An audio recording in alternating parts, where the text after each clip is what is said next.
So hello anime fans. तो solo levelling is here, एकदम new anime, इस साल का धमाकेदार एनीमे होने वाला है। जिन लोगों ने इसकी मांगा पहले से पढ़ रखी है उन लोगों को तो पता ही है कि ये एनीमे कितना बेस्ट होने वाला है, मगर जिन लोगों ने मांगा नहीं पढ़ रखी है और डायरेक्ट एनीमे देखना चालू किया है उन लोगों को भी काफ़ी मज़ा आएगा, क्योंकि इसकी स्टोरी बहुत ही अच्छी है। ट्रस्ट मी, अगर आप लोगों ने अभी तक इसको देखने का प्लान नहीं बनाया है तो प्लीज़ एक ट्राई दो और ज़रूर से जाकर के इसका फर्स्ट एपिसोड जो आया है उसको देखो। इस वीडियो में हम लोग इसके फर्स्ट एपिसोड को ही डिटेल में डिस्कशन करने वाले हैं। तो चलिए वीडियो को स्टार्ट करते हैं, इंट्रो को रोल करते हैं।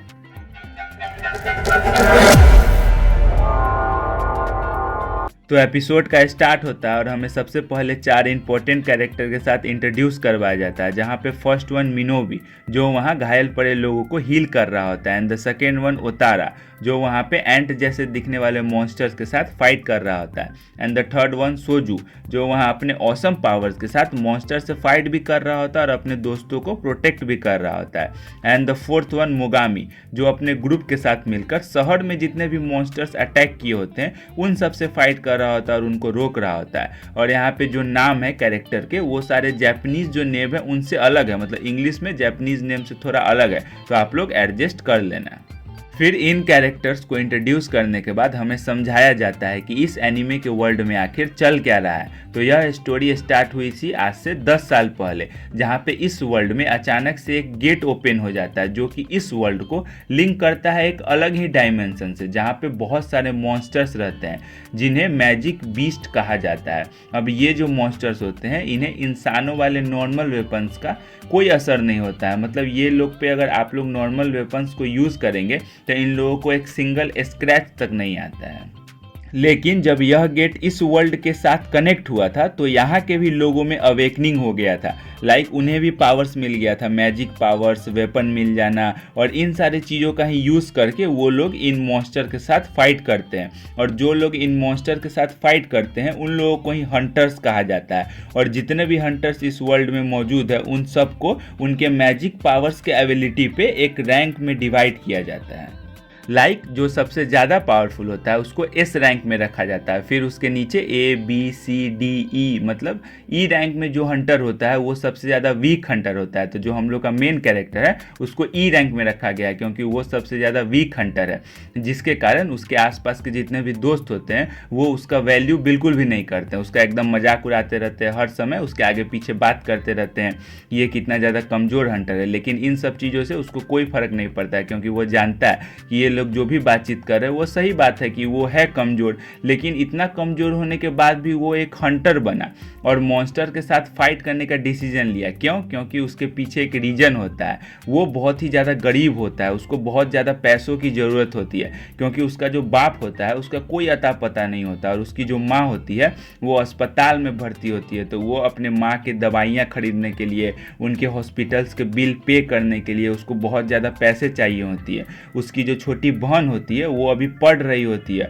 और उसके एग्ज़ाम्स आने वाले होते हैं, तो उसके लिए भी उसको पैसे चाहिए होते हैं, तो अपने परिवार का पूरा जिम्मेदारी उठाने के लिए उसको बहुत सारे पैसे कमाने की ज़रूरत होती है। इसीलिए वो जो है एक हंटर बनता है, मतलब इतना कमज़ोर होने के बावजूद वो एक हंटर बनने का फैसला करता है। फिर हमें कुछ और इम्पोर्टेंट कैरेक्टर के साथ इंट्रोड्यूस करवाया जाता है, लाइक नोबोरू, मिसामा, कुगा और हमारा मेन कैरेक्टर मिजोशिनो, मिजुकी, माबूची जो कि इस रेड आउटिंग का लीडर होता है। अब रेड आउटिंग क्या होता है? तो हमारे जो हंटर्स होते हैं वो एक ग्रुप बनाते हैं जिसमें से एक लीडर होता है और वो सब मिलकर एक गेट के अंदर जाते हैं ताकि वहाँ जाकर वो ज़्यादा से ज़्यादा मॉन्स्टर्स को मार सके और अपने लिए ज़्यादा से ज़्यादा एक स्टोन इकट्ठा कर सके, जिस स्टोन के बदले में उन्हें पैसे मिलते हैं। और यहाँ पे वो जितने भी हाई लेवल के मॉन्स्टर्स को मारेंगे हो सकता है उनका रैंक भी इंक्रीज कर दिया जाए। तो यहाँ पे जो मॉन्स्टर्स हैं उनको भी रैंक्स में डिवाइड किया गया, मतलब एस रैंक वाला मॉन्स्टर सबसे ज़्यादा पावरफुल होगा और ई रैंक वाला मॉन्स्टर सबसे कम पावरफुल होगा।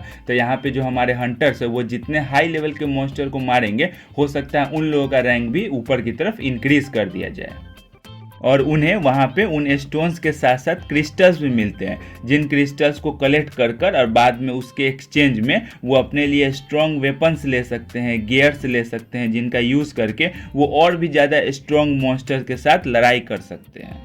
फिर हमारा जो मेन कैरेक्टर होता है एंड बाकी सब होते हैं वो सब एक रेड के लिए गेट के अंदर जाते हैं। वहाँ जाकर वो लोग बहुत सारे मॉन्स्टर के साथ लड़ाई करते हैं, उन्हें हराते हैं, मगर हमारे मेन कैरेक्टर के पास एक छोटा सा मैजिकल चाकू होता है जो कि मॉन्स्टर के साथ लड़ाई करते हुए टूट जाता है, क्योंकि उसके पास जितने पैसे होते हैं उतना में वो वही एक कमज़ोर सा चाकू ही खरीद पाया होता है, मगर वो मॉन्स्टर के साथ लड़ाई करते हुए टूट जाता है। एक मॉन्स्टर उसके पास आ जाता है और उस पर हमला कर देता है और उसे बहुत बुरी तरह से घायल कर देता है, मगर तभी कुगा वहाँ पर आ जाता है और उसे बचा लेता है। फिर मिजुकी जो होती है वो अपना हीलिंग एबिलिटी का यूज़ करके उसको एकदम अच्छी तरह से हील कर देती है।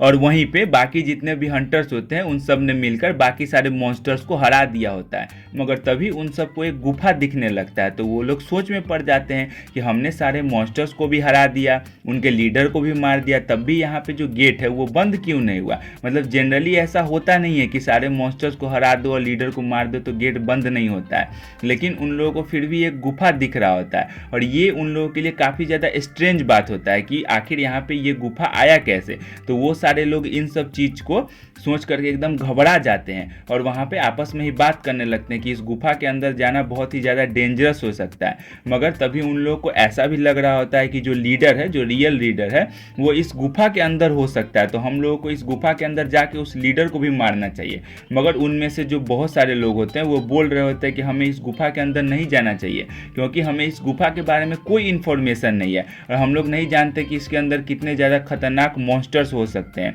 तो इसीलिए इसके अंदर जाना बहुत ही ज़्यादा खतरनाक है, हम लोगों को नहीं जाना चाहिए।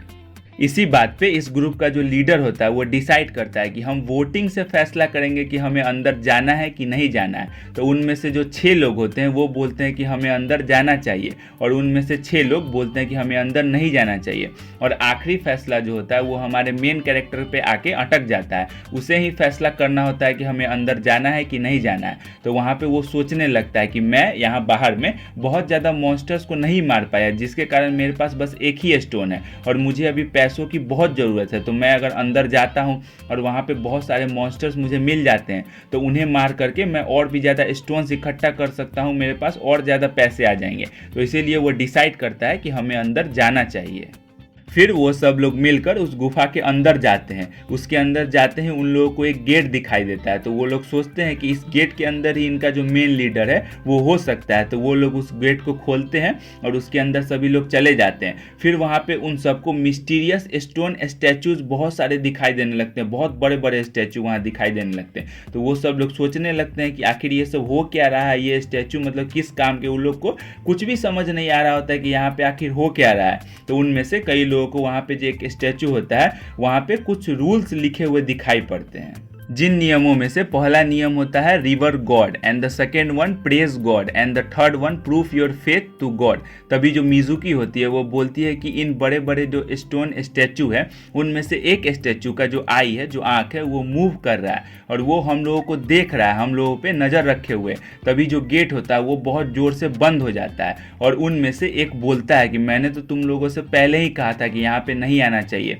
यह जगह बहुत ही ज़्यादा खतरनाक हो सकती है, मगर मेरी बात तो कोई सुनता ही नहीं है। और ये चीज़ बोलते बोलते वो उस बंद हुए गेट की तरफ जा रहा होता है उसे खोलने के लिए, मगर तभी गेट के पास खड़ा हुआ एक स्टैचू जो होता है वो अचानक से जाग जाता है और उस आदमी को आधा आधा काट देता है वहीं पे।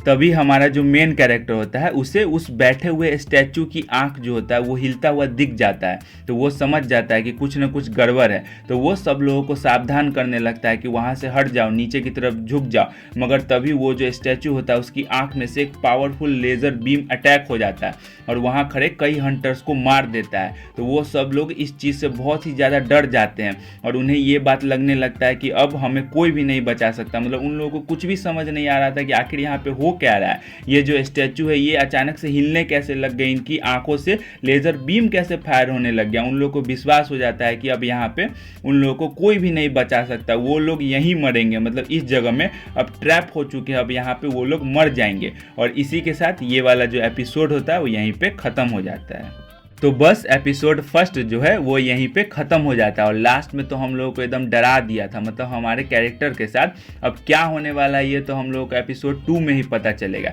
लेकिन आप लोगों को यह पहला वाला एपिसोड कैसा लगा कमेंट करके हमें ज़रूर से बताइएगा। अगर इस वीडियो में यहाँ तक आ गए हैं तो प्लीज़ वीडियो को एक लाइक कर दीजिएगा, चैनल को सब्सक्राइब जरूर से कर दीजिएगा और अपने प्यारे प्यारे दोस्तों के साथ शेयर भी कर दीजिएगा। तो मिलते हैं ऐसे ही किसी नेक्स्ट ऑसम सी वीडियो में फिर से, तब तक के लिए बाय बाय।